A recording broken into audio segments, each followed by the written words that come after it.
You've found yourself on another episode of Locked On Bulls. In today's episode, we're going to talk about Kobe White scoring 32 points in a loss. Nikola Vucevic has played late in games over the course of this season, and what expectations do we have for the team after the All-Star break? Hopefully, it's not another one where they go 7-30, but we're going to talk about all that and more right after this. You are Locked On Bulls, your daily podcast on the Chicago Bulls, part of the Locked On Podcast Network, your team every day.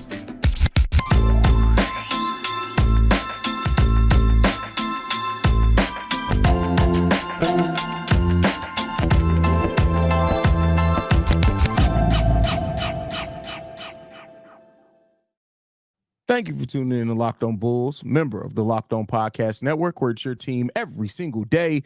That's Pat, the designer, host and creator of the Windy City Breeze, and host of the Chicago Bears podcast over at ESPN 1000. I'm Hayes, host and creator of Chicago Bulls and Chicago Bears Central YouTube pages and podcasts.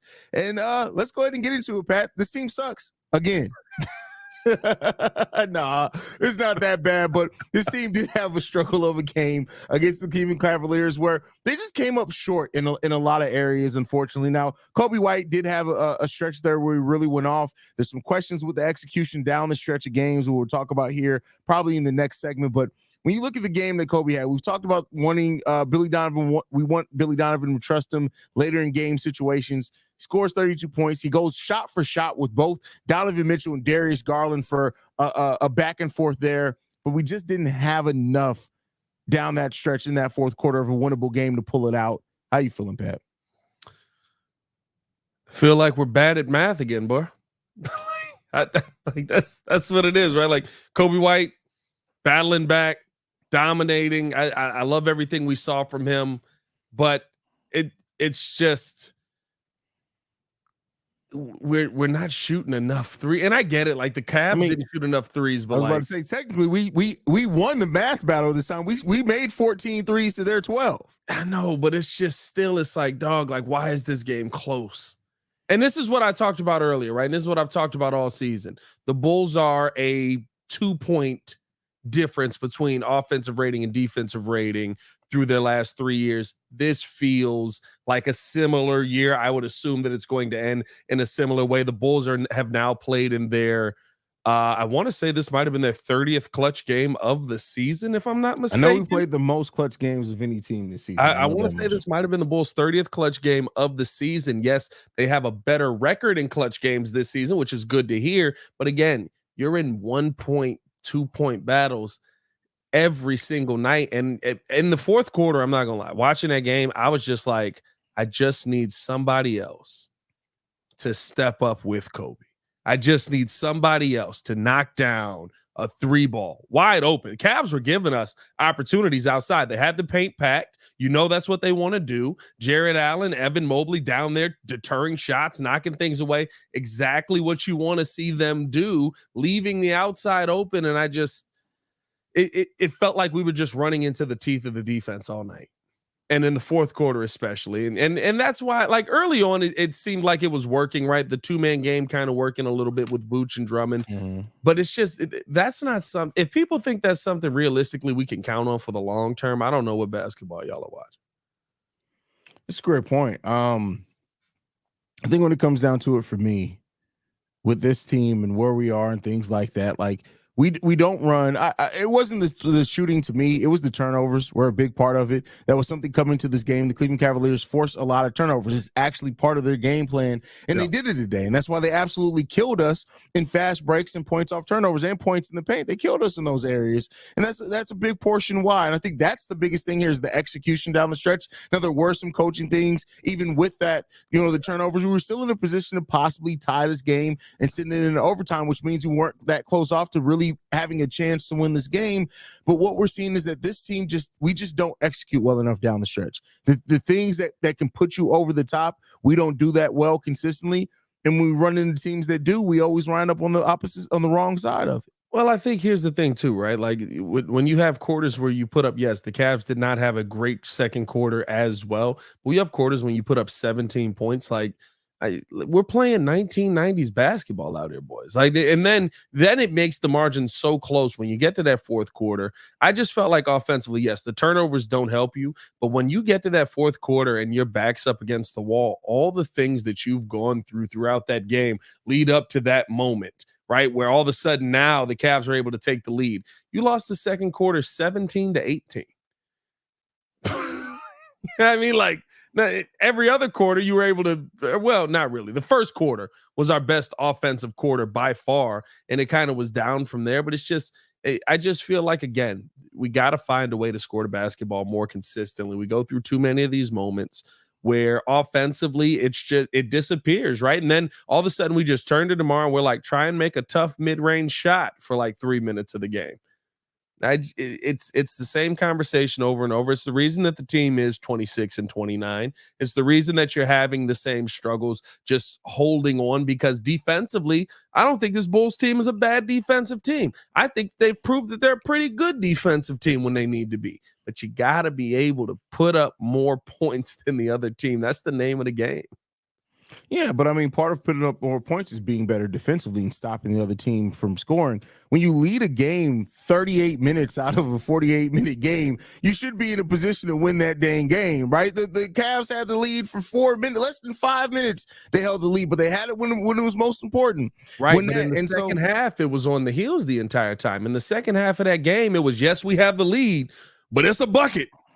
Yeah, I mean, I understand that. 5, yeah, I mean, I understand that, but but the thing is that the Cleveland Cavaliers are also we faced these teams that aren't really great offensive teams, but their defense is what separates them. The Minnesota Timberwolves, their defense is what separates them. The Cleveland Cavaliers, the second best defense in the league right now, and they don't have an overly efficient offense. But the defense, they're able to step up defensively. The defense, the lack of execution, the getting turnovers and not getting, the timely rebounds. This is the thing that this team consistently fails at times. And I think those momentum things, and not to say that more scoring can't help, absolutely, but I think by doing those other things, those execution things, you create more opportunities for yourself to score. When a team has kills you in fast break points by 17 and points off turnovers like that, 22 points off turnovers for the Cleveland Cavaliers to 9, that's execution to me, brother.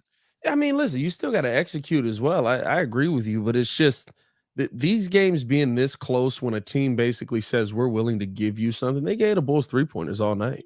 Yeah. Because they know they can't hit them. I'm not going into a game with the Bulls going, I got to worry about something offensively. Guess where DeMar DeRozan's going to be? He's going to be in the mid-range. He's going to be at the bucket. Kobe White's the three-point threat. Three-pointer wasn't falling early. Second half, three-pointer started. All right, now we cooking. Here we go, baby. Ayo Dosunmu had a little bit of a step back tonight, even though he played really well, in my opinion, for the most part. 4 threes. Yeah, they played really well, but the 4 threes are all of the shots that he was able to hit. But I thought he gave good effort on both ends of the floor, still tried to keep teams honest and things like that. It's just, I don't know, man. Like this Bulls team, I'm at a point with it now where you're heading into the break 26-29. Kobe White's an offensive juggernaut when he wants to be. He got out there and he absolutely did his thing. He had to go shot for shot 2-on-1 though. Yeah. He was looking like Ice Spice out there. Take that for what you will. If wow. you saw the commercial. That's I mean, like over a lot of people say. That's Shout going out to the Super Bowl commercial, by the way. Good commercial. But it's crazy. I wanted to see somebody be able to help Kobe combatively. The one thing that I do give Kobe credit on, this game was still a winnable game for the Bulls. It got into that fourth quarter. And a lot of people are going to look at the Vooch pass and say, oh my goodness, how does Vooch not catch that? How is he not? Well, when I'm 2 feet away from you and you throw a bullet at me, it's very hard to catch. And Kobe acknowledged that, I thought Vooch was going to the 3. Vooch made the right play. I took Mobley with me, so he's supposed to roll with me because he can get a lay or he can get fouled. I thought he was going to be at the 3, so I launched it, and he was standing right next to me. So I appreciate the leader that Kobe White is becoming in moments like that. If you can be a leader in failure, then I know you can be a great leader in success. Great point. Great point. Let's hope that this team learns from this loss like this, man. Because again, they were right in there with the second best team in the East and the hottest team in the NBA right now. They went right there toe to toe with them over most of that game, and hopefully that helps them build some confidence on what can happen. If they just learn the execution and not turn the ball over and play better defense down stretches of games. We've seen this team go into such a zone defensively as a team that it just makes everything else easier. And I get it. It's the modern NBA. Not a lot of teams are playing consistent defense, but hey, the better teams still are. Defense isn't dead for a lot of the top teams in the league. So you got to look at it that way as well. Yeah, no, there's still a lot of good defenses out there, and the Bulls, I think the Bulls compete with them. I just don't think that they could, right when it gets to those moments and it's like, all right, we're in crunch time. If it's Boston, I got Tatum, I got Brown. If it's Milwaukee, I got Dame, I got Giannis. If it's Cleveland, I got Donovan Mitchell, and I got Darius Garland in this one. There's options there. If it's Chicago, I got Kobe, and DeMar's gonna shoot. And Io's starting to become that too, but I definitely feel you on that one. Before we talk about the next subject, which is Nikola Vucevic, got to talk to you guys about one of our sponsors, and that is Hungry Root. Grocery shopping and meal planning for specific dietary needs or preferences can be challenging. If this applies to you or someone that you know, please look at your particular lifestyle. For me, you guys know, between me and Pat, we have 150 different podcasts on top of working for ESPN, Bleacher Report, and other places, because me and Pat out here working. And sometimes it's hard to catch a good meal when you're doing that. Very often you're trained to just buy whatever we can. Hungry Root helps you with that. Hungry Root's really good. It's your partner in healthy living. It's the easiest way to get fresh, high-quality groceries and simple, healthy recipes delivered to your door. Take a fun short quiz, and Hungry Root will get to know you, your personal health goals, and what you like to eat, the kitchen appliances you use, and more. They'll then build your personalized cart with all the grocery needs for the week and give you delicious recipe recommendations to put those groceries to use. Hungry Root will recommend recipes and groceries based on your personal taste, but each order is fully customizable. Take their suggestions or choose anything you want. They've got fresh produce, high quality meat and seafood, pantry staples, healthy snacks, sweets, ready to eat meals, and much more. Everything from Hungry Root follows a simple standard. It's got to taste good, be quick to make, and contain whole, trusted ingredients. Save hours of planning, shopping, and cooking. Hungry Root delivers the food you'll love. Right now, Hungry Root is offering Locked On Bulls listeners 40% off your first delivery and free veggies for life. Just go to hungryroot.com/lockedon to get 40% off your first delivery and get your free veggies. That's hungryroot.com/lockedon. Don't forget to use our link so they know we sent you. Maybe Vooch needs a little Hungry Root. Maybe he needs to eat better, man. Don't that mean something different where he's from? Huh? Don't that mean something different where he's from? He's not from Australia, so no, it doesn't mean anything. It's an Australian thing. Yeah, it's Australian thing. Yeah. Watch yourself. Watch yourself there. With that said, man, don't we got Australian podcasts on here, like people who pod from Australia? Yeah, we do. We got a couple of them. We got two of them. Hey, we're the Bulls. We got Australian listeners. We apologize if you have that ad read means something completely different. Anyway, how do you feel about Vooch's play, bro? Me and you have been very level-headed when it comes to Vooch over the years. As far as like talking about the things that he does. And I feel like for a long period of time, people kind of focused in on what he didn't do well, kind of ignored the things that he did well. I think Vooch had a really good season last year. Still, he's always going to have his defensive limitations, things like that. But this season, it's not the same. Me and you last year, remember the time where we were like, hey, Vooch doesn't miss. I mean, he doesn't hit the three that often, but it feels like he's in crunch time, he never misses a three. Yeah. Now, I don't know if we can trust Vooch to hit any shot at any point in time, at any moment. How you feeling? Well, and I think what's happening is Vooch is not trusting himself. That last shot in the game, right? There was an opportunity for Vooch to take that three. He wasn't taking it. He passed that ball off to Kobe White, tried to roll off of it. I think he made a good basketball play as well off of that, but that was a wide open three-pointer with an opportunity to tie the ball game there at that point, and you didn't take it, right? Like, and I'd rather see Vooch take the wide open at the top of the key three than the down in the than the corner three at this point. But I mean, listen, it's starting to fall off. It's still a very good double-double, but it's starting to fall off to the point where you're asking yourself, all right, where's the other guy? Where's the next guy? Adama Sanago ain't the next guy. I do think Adama Sanago can be a solid backup big right now. I don't know if he's starting big level. Maybe one day I'll be proven wrong and he turns into Bam Adebayo, but like, I don't would think love he's athletic as Bam Adebayo. So not at all. I know he's yeah. not. I've watched him dunk. But but I do think that he could be a solid backup big, but who's your starter, right? That was supposed to be, but this is a moment where all of what seemed like AK's plans have fallen through, because it seemed like he was drafting all the next guys, right? Marco was going to replace Vooch. They were going to work together, had the similar build to Vooch when Vooch came into the NBA. Oh, snap. Here. Now Marco's back overseas. I don't know who he's playing for now, but I guarantee he just got dunked on. And I think here's the thing, right? Like you look at a lot of the guys who are supposed to be the next guy up, they haven't become the next guy up. Kobe White wasn't supposed to be the next guy up. He was and then he wasn't. He was, and then he wasn't, and now he is again. Like there's a lot going into it, but but also, right? I almost said Ryan Pace, I almost took it back. Also a Garpax pick, right? Same thing. No, Garpax got to an ECF, not the same thing. Also a Garpax pick though, right? But like you just see it kind of all like, okay, I see what's next with Kobe White. Where's the rest? What's going on here? Where's the next man up? And Vooch is getting to a point where that's kind of what the question you got to start asking. Not that he can't play basketball anymore, but I'll tell you right now, tonight showed that the young athletic guys that can run, Evan Mobley, Jared Allen, he's got no shot. And I mean, we've kind of known that for a while defensively with Vooch, but on the offensive end, it just seemed like they had him in hell all night. Yeah, I mean, listen, it is what it is, man. When it comes down to it, Nikola Vucevic against the young athletic big men in this league is going to get worked. Like he plays really good defense against similar centers to him. Nikola Jokic, he's always going to play good defense against, right? I think he plays pretty good against Bam too, even though with Bam being a more athletic, maybe it's the size discrepancy between the two. But those young athletic bigs, especially if you got multiple that you can throw at him every single game, it's going to be rough go for him on both sides of the ball, bro.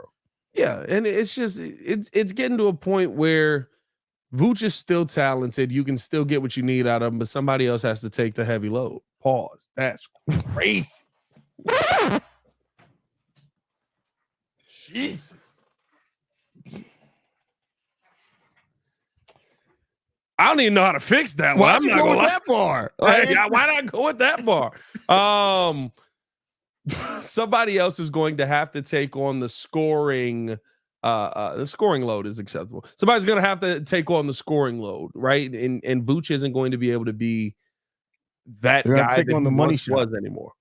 Well, you know, that's Kevin Warren with Soldier Field. He's all about the money shots. Shout out to him. But it feels like, right, the Bulls are still too reliant on guys who are getting older.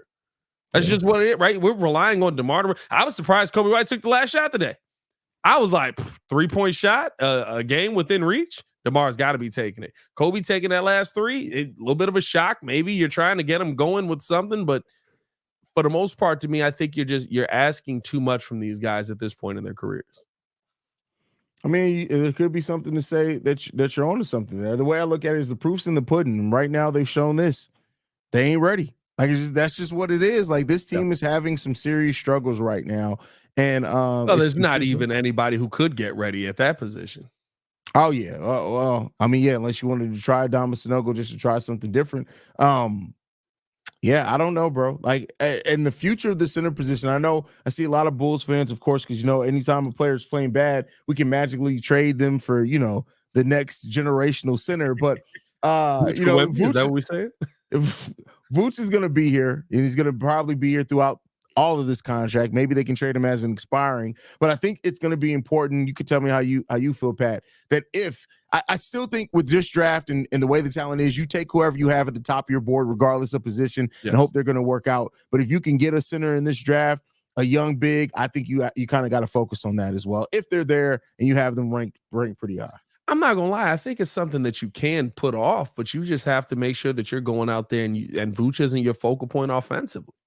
And he has to accept that role as well, right? He has to accept that, listen, you're not number 2 no more. You're not number 1 no more. You are number 4. You're Patrick Williams right now. Go out there, get me the 11 rebounds you're gonna get me. Give me 15 points in as good as you can offensive play versus these younger athletic guys. He's still going to have nights where he cooks people. He's still going to have the 25-point nights. He's still right. Those nights are still going to happen, but they have to happen on nights where he's just got that hot hand or he's just got the better matchup. Tonight's a night where I shouldn't have had to look to Vooch and say, I need you to kill the guys on the other side. It's Jared Allen and Evan Mobley. They're literally two of the best defensive guards in the NBA right now. Or I'm sorry, defensive bigs in the NBA right now. Yeah, like I shouldn't be sitting here going, Vooch, I need that effort down low. It's not his night. Nah, that's not crazy. No, it's not. I'm challenging that one. I need. You don't have to challenge. Yeah, I'm not throwing the flag on the play. All right.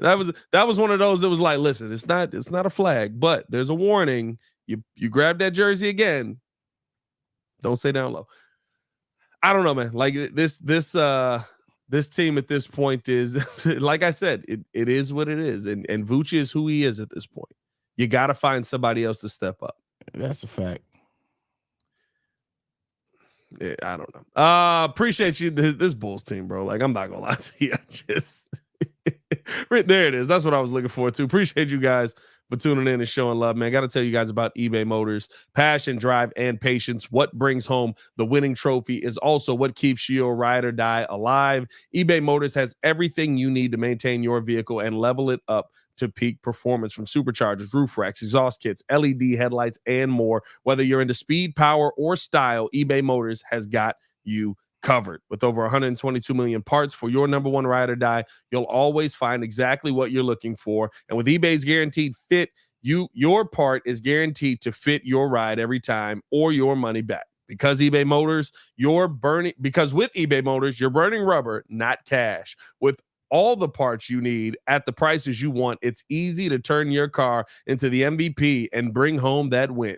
Keep your ride or die alive at ebaymotors.com. Eligible items only. Exclusions do apply. eBay guaranteed fit, only available to U.S. customers.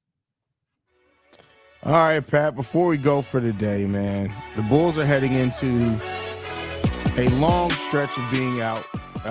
8 days off that we have. We come back on the 22nd. After the All-Star break, nobody's playing in the All-Star game, so these players get to get plenty of rest. Kobe White, who's leading the league in minutes, DeMar's up there as well. What are the expectations for the Bulls coming out of the All-Star break that you have for the team? 500. 500, like what they are. They've shown us who they are over 3.5 years. This is who this team is. Yes, there's new pieces. Yes, you're moving in the right direction. The hope is that you can win at a 600 clip, right? And the Bulls have done that for kind of the last month and a half, 2 months, pretty much. They've wanted almost like a 580 clip. I can live with 22 that, right? and 14 since starting off the season, 4-15. So not bad at all. Love what I'm seeing from that. I would love to see you continue to do that and do that more often. But this last month, right? A lot of that 22 and 15 is December. Oh, yeah, for sure. January was 9-8. February, for the most part, has been a 500 month. What are we? One game below 500? I think. Well, no, we would have been one game below 500. Oh, you talking about for the month? For the month of February. Oh, yeah. One game below 500 right now, like 500. So one hot month doesn't change who this team is. We'll be the 9th seed. We'll get into the play-in. We'll be excited for a play-in game. We'll probably win the first play-in game. We'll get to the second play-in game. Like it's every time we get more excited about this team, we see something like this where we just go, wow, just a little bit more. Just a little bit more. And they don't have just a little bit more. I mean, they could get it on the buyout market. Yeah, but you got to get somebody who comes in on a heater. At least at this point, you don't need a leader. Yeah, you don't need a leader. You don't need somebody that's gonna come in and run. You're not looking for your identity in the buyout market like we have the last 2 years. Yes. You're looking for somebody to come in. And I think that's a better starting point to come from. It literally, I'm gonna be honest with you, bro. I remember you said this at the start of the season. If everybody came into the year and they shot their averages, the Bulls would be a top 12th team in the NBA in Yep. 3-point shooting, something like that. Something like Von that. Carter is not shooting his average. Torrey Craig is not shooting his average. Torrey Craig ain't even taking the same amount of 3-pointers that he was taking. Like Nikola Vucevic is not shooting what he averaged last season. I mean, like, we're seeing a lot of guys go the other direction. So you're going to need somebody who, and Torrey Craig kind of getting back into the mix on this. So maybe he can get back up to what he was building towards. But you got to find somebody to replace whatever Javon Carter's average was. And I don't know if we're even going to the buyout market. That's another thing. Like, I know that Bull fans were trained to start talking about the buyout market once the trade deadline goes by. But I can see a world which this team does nothing at the buyout market. A world? I think that's the world we're heading toward. We haven't heard the Bulls interested in anybody. Well, Casey Johnson did say that they planned on meeting with Gallinari.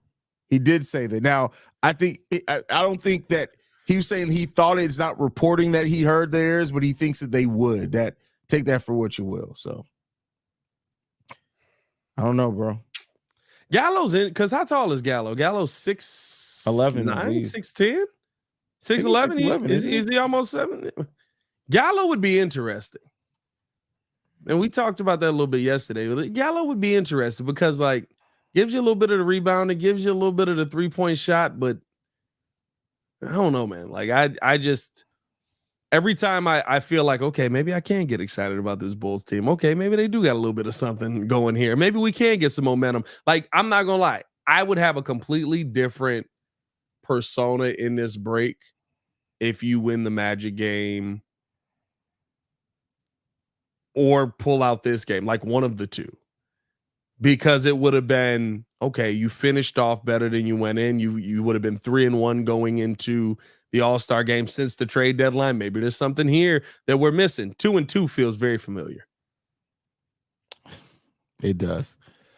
We'll see, man. I mean, listen, I have hope. I'm not going to act like I don't have hope because I do. I think when you look at the way that this team's been playing over the last couple of months, there's definitely sign for hope. Yeah. But this team's going to have to find themselves, get some rest, and play better. Just come in and play better. And I hope they really look at Casey Johnson tweeted that DeMar and Kobe were looking at that last play that we rounded about 4 times. Use this break to really get you some tape in and see what you guys are doing wrong and hopefully correct it. And that's just what it comes down to. And also Billy Donovan does trust the young players more. Listen, we're losing playing the veterans.